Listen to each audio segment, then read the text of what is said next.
Channel सबैजनालाई स्वागत छ। अनि आज चाहिँ हामी पानी सुन्तलालाई पानी लाउन आइरहेको छु। हामी मान्छे जानु जरा छौँ।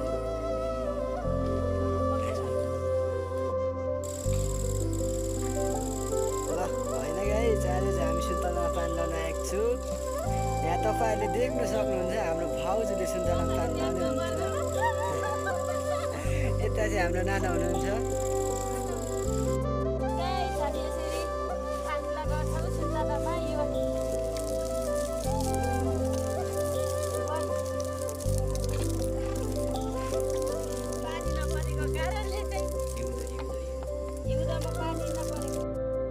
साथीहरू म चाहिँ पानी लगाउँदैछु होइन सुन्तलामा। यस्तो छ सुन्तला चाहिँ सुकेर होइन यो पानी नपरेको हुनाले चाहिँ यसरी